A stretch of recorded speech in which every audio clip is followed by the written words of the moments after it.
Have you ever looked at two people who started from, well, remarkably similar places, maybe the same neighborhood, same schools, similar circumstances, and then wondered how their lives just took such drastically different paths? One seems to, I don't know, thrive, build this life of purpose, while the other, well, they struggle. Feeling adrift, maybe asking, why me? Or it's a question a lot of us bump into, I think. So today we're digging into a set of sources called The Invisible Architects of Your Destiny. And they offer this really compelling idea. They suggest the real difference isn't, fate or luck or even just talent. It's actually shaped by these subtle, really powerful forces, the almost invisible choices you make every single day, and these silent influences that are constantly sort of programming your mind, impacting your health, and guiding your future, often without you even noticing. We're not just talking about the huge life-changing decisions either. It's the micro moments, the small stuff that adds up. So let's trip and uncover these hidden architects, the ones quietly shaping your tomorrow. And what's really fascinating looking at these sources is that these forces aren't just, powerful in a vague sense. They often operate just below our conscious radar. So understanding them, just becoming aware, is the absolute first step if you want to take back some control over your own story. It's really about shifting from being maybe a passive passenger to more of an active designer of your life. Okay, so where do we start? These sources seem to suggest beginning with the most fundamental architects. The ones working from the inside out, like what you actually put into your body. Exactly. That old saying, you are what you eat. These sources frame it less like a catchy phrase and more like, well, straight up biology. They really detail how food literally rewires your brain chemistry, fuels your energy levels, or drains them, and can even dictate your emotional state at a cellular level. And the research they point to on processed foods is pretty stark, isn't it? I mean, we all know sugar's not great, but... It goes deeper. The sources link diets high in sugar, not just to weight gain, but directly to things like shrinking brain volume, impaired memory, and even accelerating how quickly our cells age. It's tied to chronic inflammation, oxidative stress. Wow. And the junk food, the quick, convenient stuff. Yeah, it's not just empty calories. It creates systemic inflammation. And scientists are now drawing really direct lines between that kind of inflammation and higher rates of depression, anxiety. Okay, so the flip side must be the nutrient-dense foods. Right. Your leafy greens, berries, those omega-rich fish, nuts. These aren't just healthy choices. They're literally fuel for sharper thinking, a stronger immune system. They're contributing factors to a longer, more, vital life. And the sources mention something about food corporations designing products to be addictive. That sounds... Yeah. It's a sobering point they make, that some products are engineered for maximum craveability, not really for nutrition. It makes you think. Every time you reach for that super convenient thing over something nourishing, are you potentially trading years of quality life for just a few minutes of fleeting pleasure? It's a heavy thought. Definitely changes how you look at that late night fridge raid. Yeah. And speaking of internal stuff, the sources then move to something even deeper, maybe more surprising, our gut health. Oh, absolutely. It's really remarkable research. Scientists are now calling the gut the second brain, and for very solid reasons. The sources really dig into this connection between a damaged gut microbiome, that whole ecosystem of bacteria and other microbes in your intestines, and a huge range of issues. Like what specifically? Well, everything from depression and anxiety to obesity, even impacting our ability to make decisions. See, these gut microbes actually produce neurotransmitters, things like serotonin, the happy chemical, and they communicate directly with your brain through the vagus nerve. So that whole gut feeling thing, it's not just a metaphor. It's like a real biological communication line. Precisely. That junk food binge you mentioned, it doesn't just sit on your waistline. The disruption it causes in your gut can literally hijack your mood the next day. It really hammers home the point. You're not just feeding your stomach, you're feeding your mind too. The health of that gut environment is a powerful, silent architect of how you feel mentally and physically. Okay, so from internal biology, let's zoom out a bit. What about the things we do consistently? Our habits. The sources call them destiny on autopilot, which, when you think about the compound effect, sounds scarily accurate. It really is. The power isn't in the grand gestures, usually. It's in the small daily actions, unshunts, let's make it sound real, piling up, accumulating. The research gives these really vivid examples, like one cigarette won't kill you today, but smoke daily for years. The odds stack way up. Or reading, say, just 10 pages a day. Doesn't sound like much. But do that for a decade. You've absorbed the insights from over 300 books.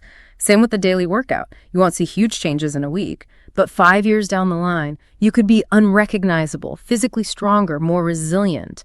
Your future self isn't just some random outcome. It's the direct, almost inevitable result of these tiny daily choices, these habits. It's like slow, deliberate sculpting. That's a great way to put it. And it leads us nicely from our physical foundations to, well, the landscape of our minds. What we feed our bodies is crucial, sure, but what we feed our minds seems just as powerful, according to these sources, starting with, maybe surprisingly, books. Yeah, it's a really striking contrast they highlight. They point out, for instance, that the average millionaire reads something like 50 books a year, whereas the average person reads maybe one or none. Wow, 50. Why is such a huge difference? Is it just about, like, learning facts? It's more than that. Connecting it to the bigger picture, the sources explain that books aren't just words, they're like compressed lifetimes. Compressed lifetimes. I like that. Yeah. When you read a good book, especially nonfiction or biography, you're essentially stepping into the brain of someone who spent maybe decades learning, failing, mastering something.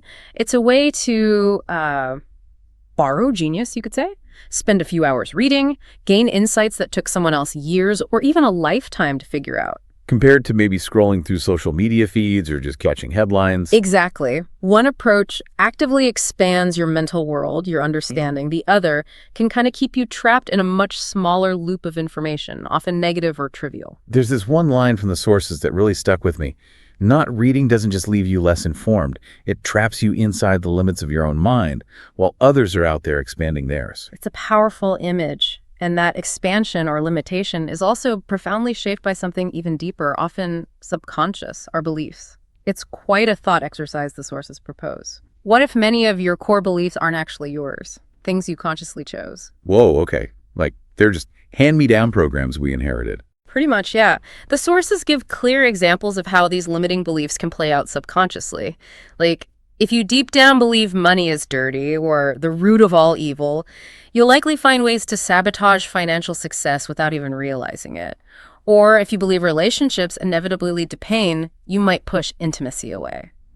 Believe success is just for lucky people, you probably won't take the necessary risks to achieve it. And the scary part is where these beliefs come from. Often, yeah. The sources point out they're frequently inherited from parents, teachers, maybe culture, religion, even past traumas. They're not necessarily based on current reality or your own analysis. Yeah. They're just there, operating in the background. That's unsettling. So the question for you listening becomes, are you really living your life based on your own examined beliefs? Or just playing out a script written by others, by the past? It's a crucial question to ask yourself. And these beliefs, whether inherited or chosen, are constantly being reinforced or maybe challenged by another huge force. The media you consume, every scroll, every video watch, every news alert, it's not just passing information, it's subtly programming you. Right. It's easy to think of it as just entertainment or staying informed. But the sources really emphasize how algorithms, especially, are designed. They're built to grab and hold your attention. Absolutely. And often the easiest way to do that is by triggering strong emotions, fear, outrage, envy, distraction. Think about it. The sources give these examples. If you constantly soak in violent news, you're likely cultivating anxiety, a feeling that the world is fundamentally unsafe. Obsess over celebrity gossip? Your subconscious might start prioritizing external validation, maybe shallow approval. But it works the other way too. For sure. If you deliberately follow, say, inspiring leaders or people doing positive things, you'll likely feel more motivated yourself. The sources make a strong case. This isn't just passive consumption, it's active mental conditioning. And if you don't consciously choose your inputs, well, someone else's agenda is probably shaping your thoughts and feelings. And that ties directly into social media, right? The sources call your feed your modern-day classroom, which means the profiles you follow become your teachers. Whether you intend them to or not, it's quite direct. Follow toxic influencers pushing unrealistic standards. You're likely absorbing vanity, maybe insecurity. Follow entrepreneurs, people building things. You start absorbing ambition, maybe a different way of looking at problems. Follow scientists, artists, thinkers. You cultivate curiosity, different perspectives. It's a constant feedback loop. And the time commitment is huge. Staggering, actually. The sources cite this statistic. The average person spends around 2.5 hours a day scrolling social media. That adds up to roughly 38 full days, 247 days every single year, just scrolling. Pure mental programming time. It really forces the question, Who or what is doing the programming in your 38 days a year? Wow, 38 days. That's a Yeah. lot. Okay, let's shift gears a bit. Moving from the internal mindscape to what the sources call the external canvas, how our actions and surroundings shape us. And a big piece of this seems to be goals, or rather, the lack of goals for most people. It's a surprising statistic they highlight, yeah. Something like 95% of people don't have clear written goals for their lives, so they tend to drift, reacting to whatever comes along rather than deliberately steering towards something specific. And the implication of that drifting is pretty significant. It is. The sources argue that without your own clear goals, you inevitably become a resource for someone else's. Corporations want your attention for their sales goals. Media outlets want your clicks for their revenue goals. Influencers want your engagement for their reach goals. Your energy and focus get pulled towards their objectives, not necessarily yours. Whereas having clear goals, even written down, It provides direction. It's like having a rudder for your ship. It helps you make decisions, prioritize.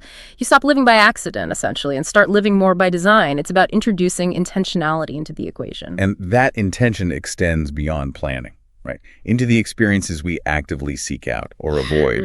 The sources say we don't just remember experiences, they fundamentally reprogram us. Every risk, every trip, every new skill, it actually carves out who we become. Absolutely. And here's where the sources point out a really interesting irony.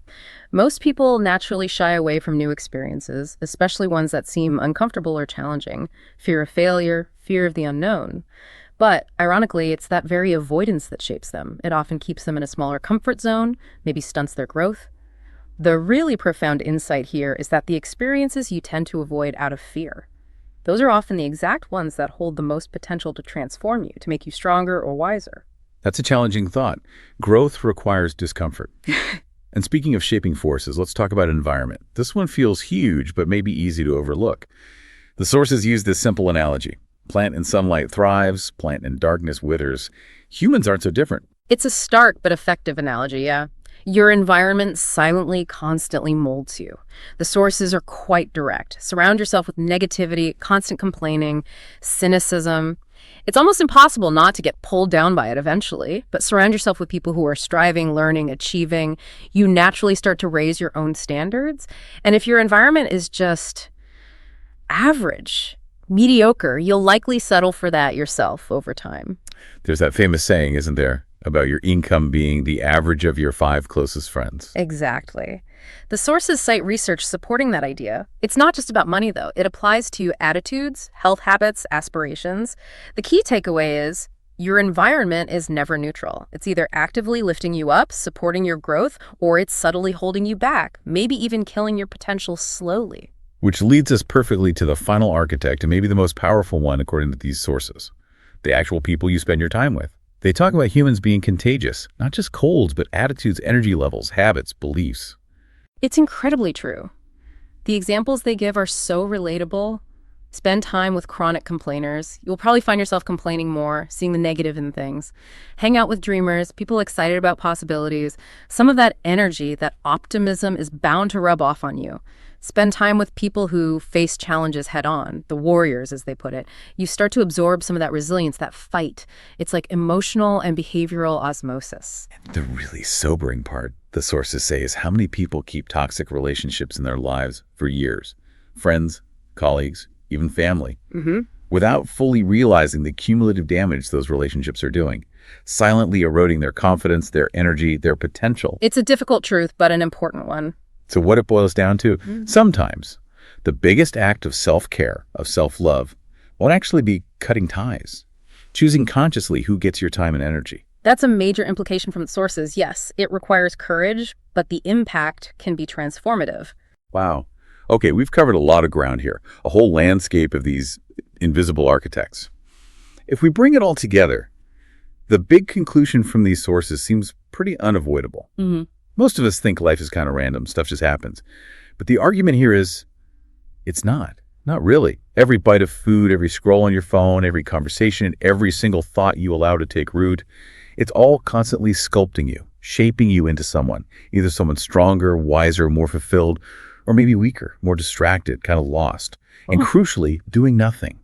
That's also a choice. It's choosing to let these forces or other people's agendas design your life for you. And that really raises the vital question, doesn't it? Now that you have this awareness, now that you understand these powerful, often hidden forces are at play, Yeah. you have this incredible opportunity. You can shift from being just a passive recipient of whatever life throws at you to becoming a conscious architect of your own destiny. You can start deliberately engaging with these forces, choosing which ones you want to amplify. Exactly. It puts the power back in your hands, doesn't it? So for you listening, the question really is simple, though maybe not easy. Who do you actually want to become? And which of these powerful invisible forces will you consciously choose to empower, to allow to shape you starting today? Thank you for joining us on this deep dive into the invisible architects of your destiny.